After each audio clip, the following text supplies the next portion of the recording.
Well, my first day at an OHV park has ended in huge success. I've crashed twice. First time was on the right-hand side of the bike where I bent my brake lever. It was actually pretty far back here. I was able to bend it back into place. If you see here, there's still some residual scuffs from where the bash plate took a big hit from the same rock that bent that. And moving forward, you might be able to see here some pretty bad scuffing here. So I came up too tight on the right-hand side of a steep hill, hit a rock, rock hit there, rock bent there, dropped the bike onto the right-hand side. Wasn't too bad to pick up or get going again, so I just stopped for lunch. I just packed my own lunch and then kept going, found a track. You already saw that footage, or maybe you're going to see it afterwards. I don't even know how I'm going to edit this yet. But after the track, I went on some other sections, and there was this really, really long steep hill where I dropped it on this side of the bike.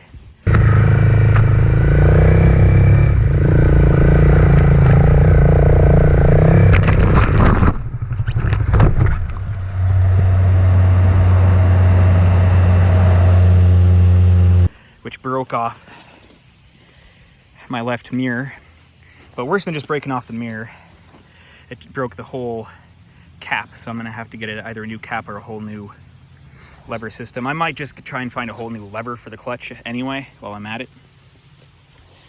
But everything on this side of the bike stayed fine. I may have bounced the alignment a little bit.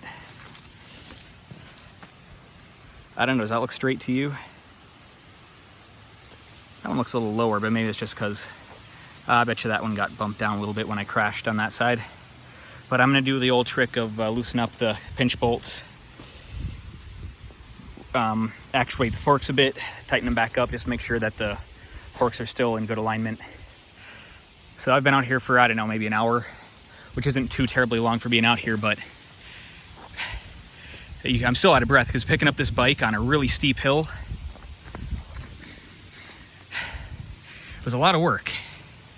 I'm going to briefly interrupt myself to say, well, to have two mini product reviews. One, the Moscow Moto Reckless 40 handled crashes on both sides today. Not even a scuff or a scrape. There's just a little bit of dirt. So these held up amazing. That's pretty much what everybody says about them, and it is true. The next thing is the Tusk D-Sport tires, front and rear, held up great today. I dropped them down to 15 PSI. I just pumped them back up, and they hooked up on everything super well.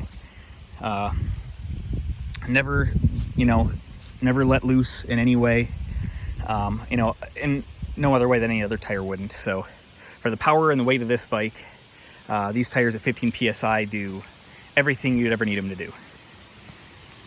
So I'm gonna call it a day, head home.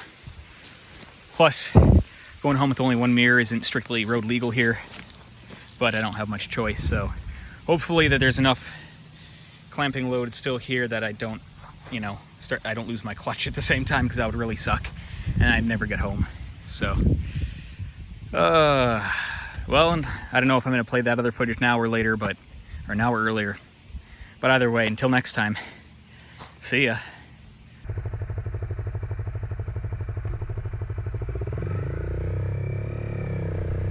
So this is the main track at this OHV park. It's a really fun track, actually. This is my first time on any sort of track setting, whether it be tar or dirt for a motorcycle. And I think I did all right, all things considered. I will say the camera makes it look like I'm going a lot slower than I was actually going. That said, I was not going fast at all. I was staying in second gear pretty much the entire time. And that was it was fast enough for me on this still pretty unfamiliar track.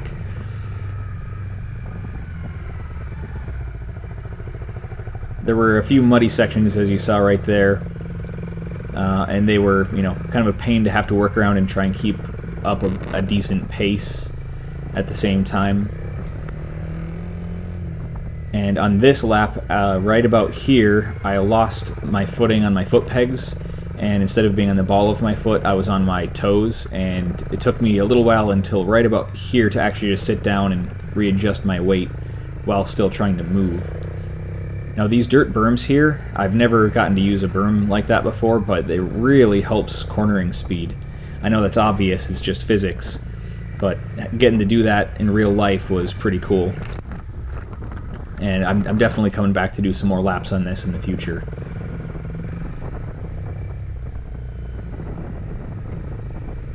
And this right here is definitely my favorite section of the track, getting to go up this hill and then down around another right-hander with a berm, and that leads into the second to last straight until the lap starts over.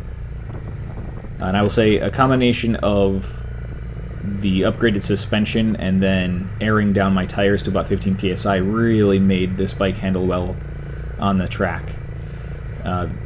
The suspension, the stock suspension, would not handle this well at all. I would have been bottoming out the entire time, and I wasn't even riding that aggressively. But with the front suspension, which for normal riding is way too stiff, but I think for this it felt really good. And then with the rear having really good damping control because of you know, the Öhlins shock, really made this thing ride perfect, and I was able to get a pretty good flow over all of the whoops. And then the Tusk D Sport tires, I believe they're based on the Dunlop D606. I've seen a few of the videos from Rocky Mountain ATV, and those guys they talk about the Dunlop D606 a lot being one of their favorite tires, so I can see why they modeled their own tire off of it. Once you air it down to between even like 12 and 20 psi, it really hooks up on dirt and gravel really, really well. As well as it just has had really good wear life on it. It has hardly worn that much at all, and I have going on 2,000 miles on these tires right now. The thing that they don't like, though, is being aired up to like a street PSI. I usually run about 30, and then trying to run that pressure on gravel, especially the front tire, it skates around so bad on gravel at that pressure. It's very, very sketchy. So if I know I'm going to be doing a lot of gravel, I usually air down to between 20 and 25 psi is usually a good pressure for gravel. And if I'm going to be doing dirt or something like this, then I'll go down to about 12 to 15. Going much below that is a bad idea unless you have a rim lock, and I do not have rim locks. So just be aware of that. Otherwise, these tires have been really, really good tires. I don't know what I want to do for my next set of tires. I'm considering sticking with the D Sport, but I'd also like to try some, just something new, since I haven't tried out that many different tires. So coming up here, and this trail right here is fairly representative of everything else at this park.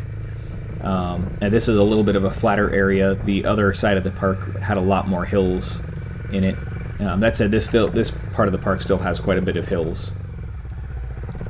And coming up here is where I had my crash that you saw earlier, but I'll just let you show the lead into how I crashed. And I really do think I was target fixating on a very small portion of the hill and lost sight of where I was actually trying to go, which was all the way up the hill. And that's really why I crashed. Now, I mean, you could also say that's just due to inexperience, and I'll agree with that.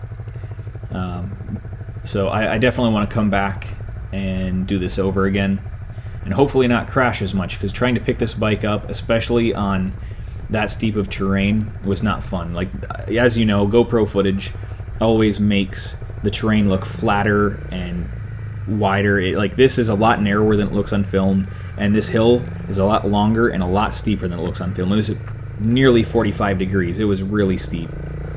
And, trying to pick this bike up in that area just wasn't going to happen. So, well, until next time, see ya.